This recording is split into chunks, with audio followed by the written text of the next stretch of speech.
Hey YouTube, Maniac Essentials here, and today I'm going to go over my Harbor Freight survival knife and the emergency kit that I've added to it. And as you can see, it's an old camera case that I've added to the knife with at least the 5 C's in it to add a little bit of extra comfort and emergency tools. Pull the knife out. As you can see, this is the Harbor Freight knife, and I've sharpened it and just added a little bit of camo color to it. And one of the first things I did to the knife was inside the handle, as this is a hollow handle, and that's a lot of the concern that you see on YouTube and other places, people. And as you can see, I've used the little kit they had in here. Oops, I'm sorry about that. Yeah, as you can see, I used the little kit they had in there and then added just a couple things to it. So there's the little fishing kit, some matches, some extra matches, a little sewing needle and thread, and then a little bit of fat wood, and then cordage, as well as fire tinder.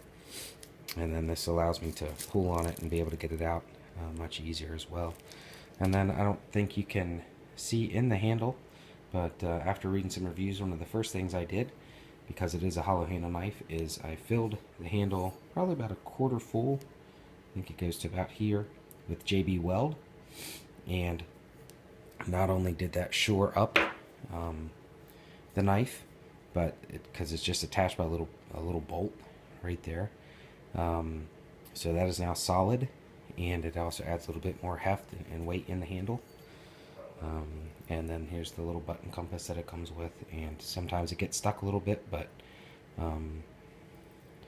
generally speaking, there it moved, and that is in about there. As you can see, it gets stuck a little bit, but now it's floating right and it's pointing true north. So don't know if I'd use that or not. In my area, I live close to home, so I don't know that I'd need the compass anyway. But very aggressive knife. I wouldn't suggest that you plan on batoning with it, as in all my time, the only time I've ever used a knife to baton is just for practice, and just to test out the knife. In an emergency, yes, you can baton with this. You can chop with it more like a machete. It's a nice, thick, heavy knife to do that with.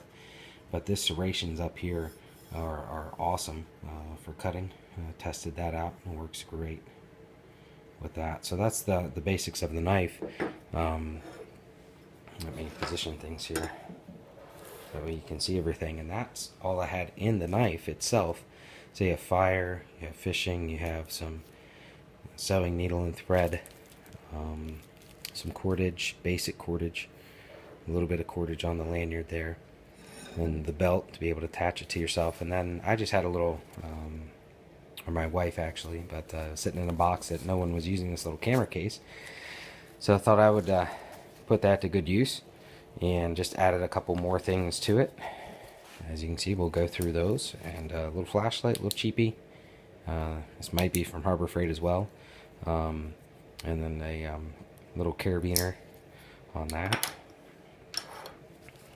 Chapstick,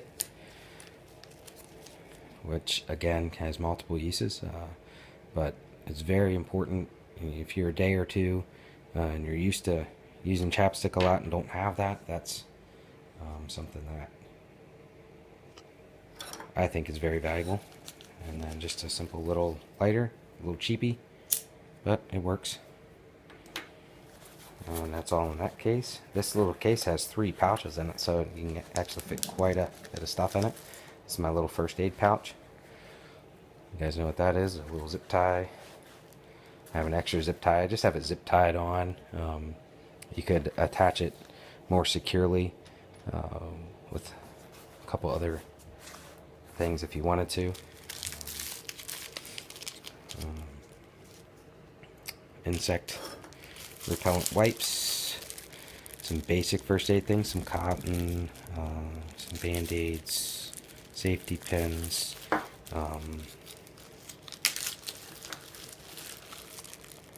ibuprofen, neosporin,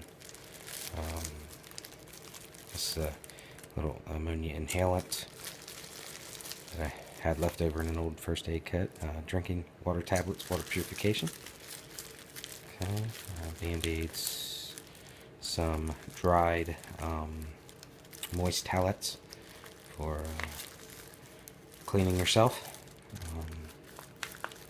and just some paper to be able to write on. So that's that. I think that's zip tie out.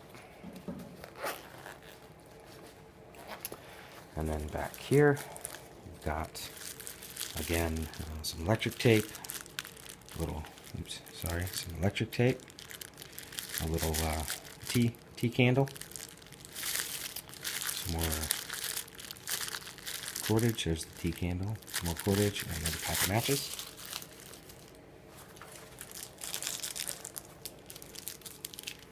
Just a Ziploc bag, because I needed something to put water in. And you might want to put a couple of these in. That's up to you. Because I do have the water purification tablets. And then a pencil, and this also is dual purpose. You have the knife, you can get wood shavings, and then you have a piece of paper if you need to mark directions or a note.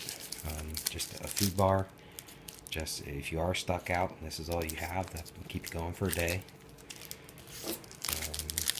Emergency blanket as your shelter. Very minimal, of course, but again, you fit this all on your hip. So, and then some aluminum foil. You can cook if you needed to. Emergency, boil some water. You could rig that up to do that. A little tiny bit of food.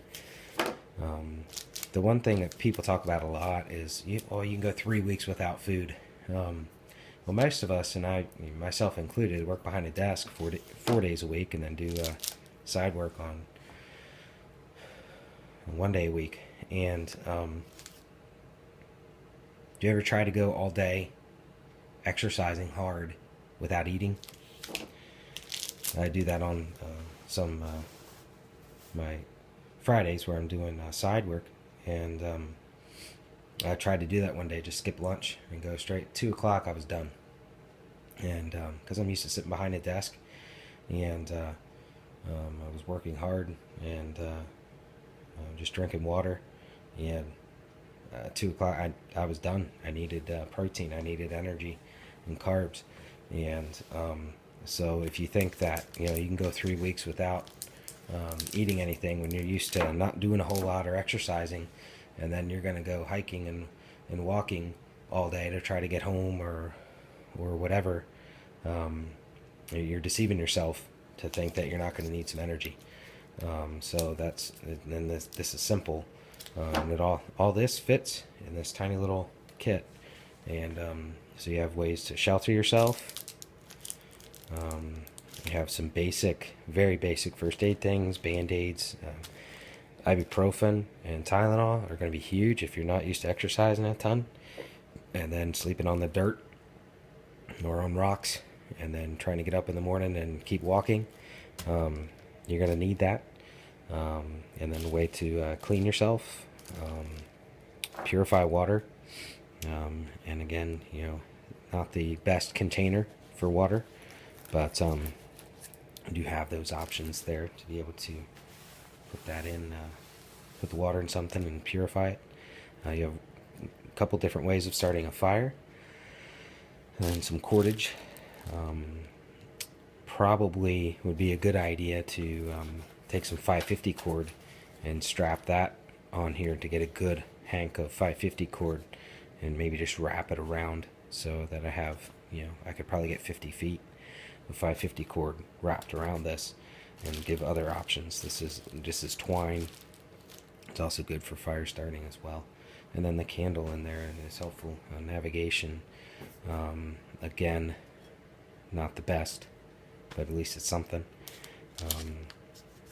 And then ways if you're in the woods, you're going to need something like that. Keep the bugs off. And then illumination, light. And probably a good idea, I think I can fit a couple spare batteries in here. So probably a good idea to do that with the light. And so, hey, that's my Harbor Freight survival knife, full emergency kit that I've come up with, just by adding a camera pouch to it.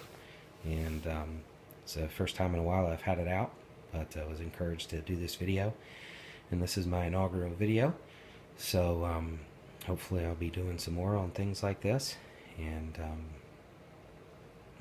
Maniac Essentials stands for the essentials in life, which I believe are God, family, and country. And there is a purpose for living. What's yours?